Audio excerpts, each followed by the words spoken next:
Hi, Jack Quinn. This is FST 201, Fire Instructor Methodology. Today I'll be teaching a class on fire protections and their role in public education. First up, we're going to go through objectives just for today. First off, we want to understand a basic overview of fire protection systems. Next up, understand the mechanics of how fire protection systems work.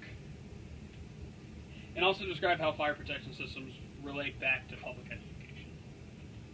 Our first topic, obviously, is fire protection systems. First off, what is it? Kind of basic overview, fire protection covers about everything.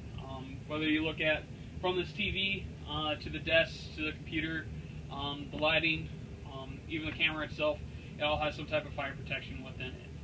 So how we orchestrate that is into our everyday lives is essential in educating people.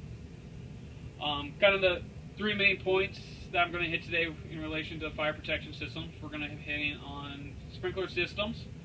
We're going to hit on smoke alarms and fire alarm systems, and we're also going to hit on two UL listed products from Underwriters Laboratory. So first up, sprinklers. Why do we have sprinklers? The common thought process of sprinklers is, oh, sprinklers are there. If there's a fire, we're just going to put it out. So that's not necessarily the case for it. They're not really designed to put the fire out. Sprinkler systems are primarily there to slow the growth of the fire. So your fire goes through its process of growth, starting from the incoming stage all the way up to fully grown, and then back down into decay.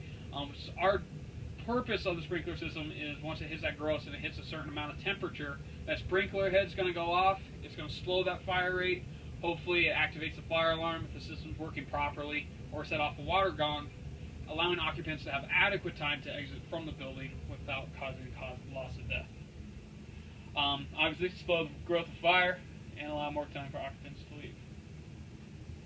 NFPA, National Fire Protection Association, reports that it increases survivability in a fire by 80%.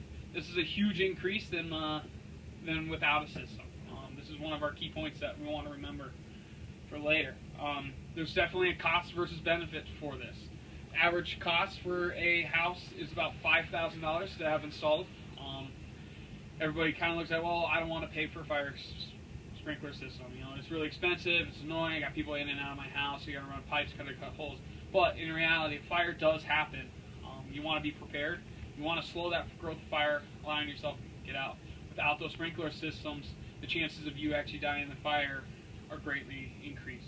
So that's why sprinkler systems, with that 80% increase in the report from NFPA, shows that it's important to have a sprinkler system if you can afford it.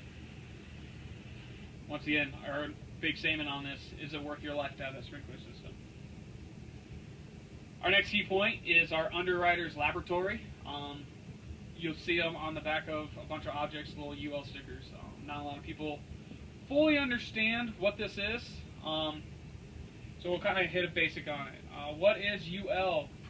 It's a private company that does testing of pretty much any products that the production company would like to test it on. This includes ranges from pretty much everything, just like fire protection systems, from desks, computers, electrical appliances, along with sprinkler systems, how well they work. So what they do in these processes is they go through a test. They'll light it on fire. They'll push everything to the extreme. So they'll do loads over and over again in a washing machine. They'll overpower electrical lights to see how much energy they can take up until the point to where they would catch on fire or mechanically fail. You see a lot of the logos on the back. If you're shopping around, you'll look on the back of the box, usually down by the barcode, you'll see the UL sticker right here. This just shows that that company that made the product did take the time to send it over to Underwriters Laboratory before they put the product out and had it properly tested to ensure what's going to be the range limit on how well this product works. Continuing on Underwriters, they do rigorous testing, like I said. One of the biggest tests that they do is flammability of paint on walls. they'll have a giant hallway, and they'll literally light something on fire in the hallway, and they like to test how well that flammability, how long does that take for that paint to catch fire, how long does the drywall take to fail, what are the fire ratings on doors. You know, that's where they get those ratings from, is testing those doors. How long can it have flame impingement on it before that door begins to fail? You look at, you know, a lot of schools, all those doors are rated 4 hours, so it can take 4 hours with a fire impingement before that door is going to fail, hopefully saving any occupants inside that room. Like I said, they are tested to the extreme. They provide a great peace of mind and also in quality control. A lot of companies like to pride themselves if they have this UL sticker. It means it's a higher quality of product and not something cheap you can go buy at the dollar store. Most commonly, you'll see these on are UL, especially light appliances. You look up by where you can screw in the light bulb. See a little UL sticker giving its wattage max on what type of bulb you can use and information like that. These are important to understand while you're going through this. Underwriters, still kind of continue on. FEMA reports that there were over 26,000 fires in the U.S. in 2009 to 2011, all caused by electrical issues. This is a broad range from failed circuit breakers to improper extension cords plugged in, multiple plugs, adapters into the same adapters, kind of making a daisy chain of them, and also just random occurrences, you know, wires burn through, rats eat it, eaten by an animal. Based upon these testings, they came out kind of with a couple of safety questions that you want to ask yourself while you're purchasing products out in the store. First off, will the cord be used outside or inside? There's a great difference. This is on the quality of the extension cord and the outside wrapping that they put on the outside. You'll notice most extension cords have that rubberized, and then the wire goes through it. The thicker the gauge, the more likely it is used on the outside, along with a good ground wire in it. The next question we want to look at is how much wattage is being pulled through the electrical cord. Wire is set into gauges, ranging from thick gauge, you're looking at like a 12 to a 14. They can go down to almost a 16. The bigger wire, the more wattage you can pull through. So we want to make sure if we're plugging in a loud sound system that's going to be pulling a lot of watts in, we want to make sure we're using a proper gauge on that. If we use some dinky little cord, there's a good chance it's going to overheat that cord. That cord is going to burn through its insulation and cause a fire on it. Our next one is how far is the cord running? Long. If you have multiple extension cords put together, you have those break points within those extension cords. Those can become a hazard area. Water seeps in if it's outdoors and they're not the indoor ones. So we want to make sure we're getting proper lengths on it. You know, we want to prefer to use one solid cord of a thick gauge if you're going long distance with a lot of watts. And once again, you'll always want to look for those UL seals when you're purchasing something at the store. It's just a real easy, quick test. Look at the back of the box, look at the back of the product. You'll see the little UL sticker. You'll understand that it has been tested, and it's not guaranteed safe, but there should be that peace of mind with it that comes with it. On the fire side, we want to take a good look while we're doing our business inspections through the year. I know with the department I'm with, we perform over 250 business inspections a year. We do take this time to make sure we look in depth at all electrical appliances going through. We don't necessarily not going to ding you if they're UL or not, but we want to look for extension cords.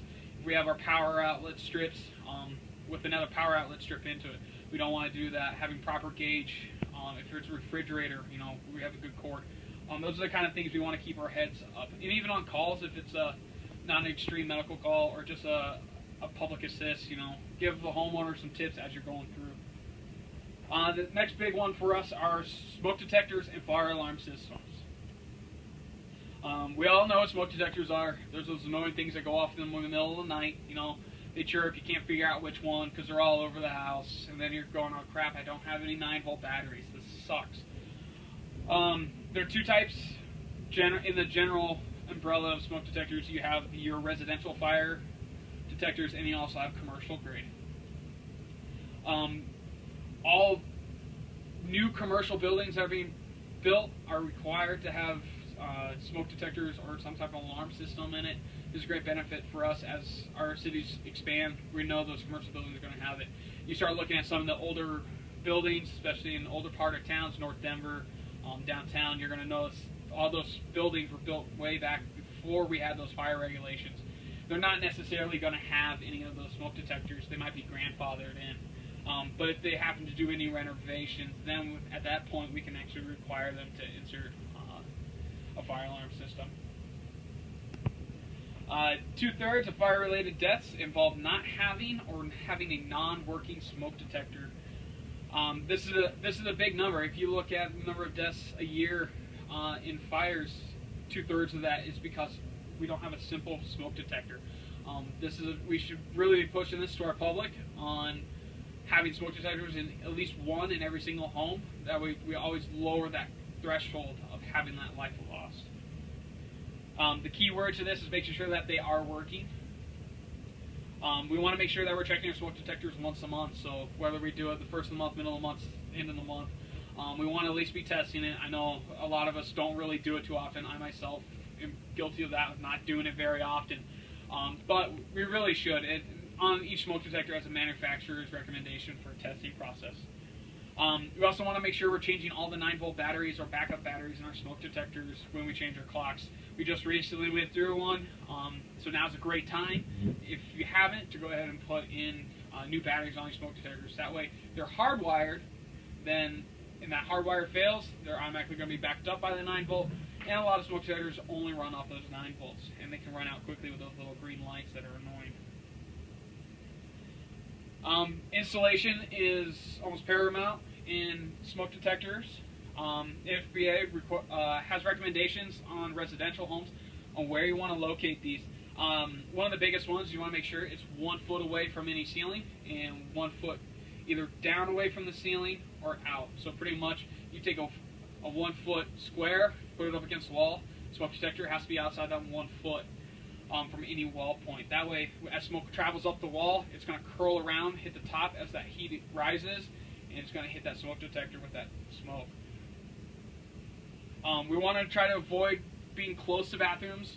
That means, don't put it right outside a bathroom door. Hot showers, you get those steams. A lot of the ionization smoke detectors, they just detect particles going across a beam. So we want to make sure that we're not having false alarms all the time because due to steam. So we put it a little bit further away from the bathrooms. That way we can know it's smoke or not.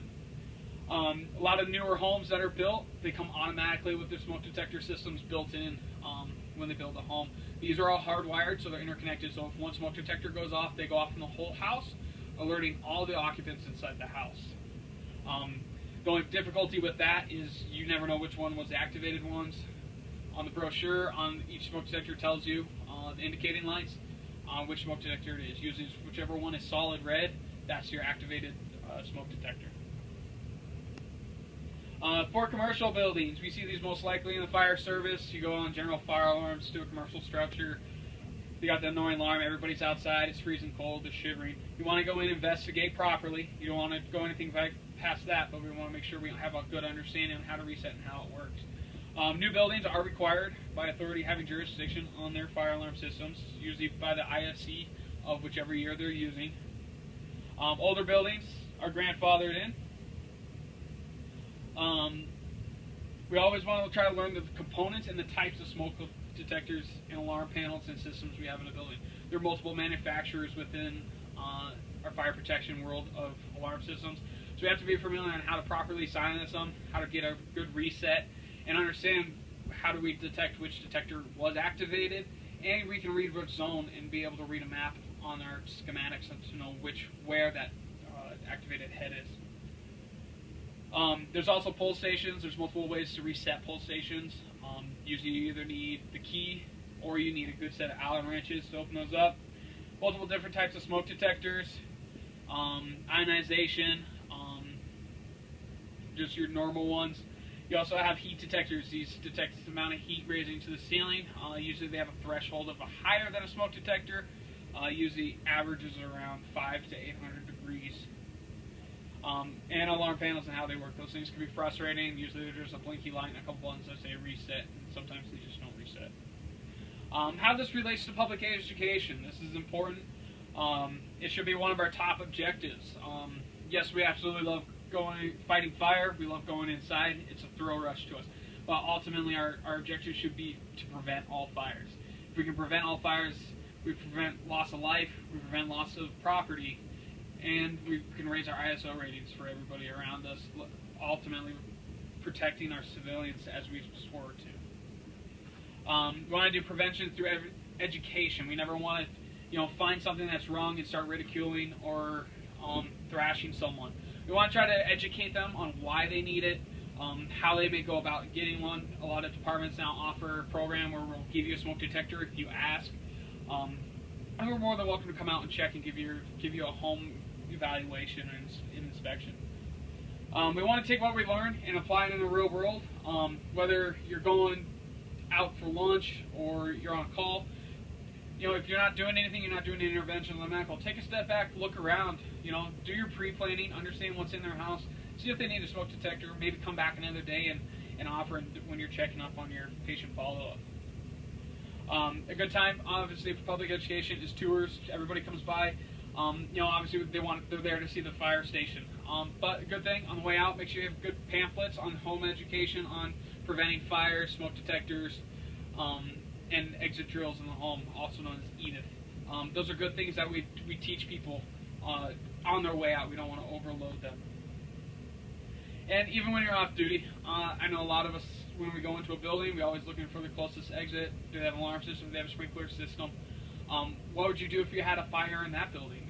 Start to become aware of what's going on around you, and you'll start to have a better understanding. Thank you for watching my presentation. I hope it was great. Once again, my name is Jack Quinn. This is FST 201 at Red Rocks Community College.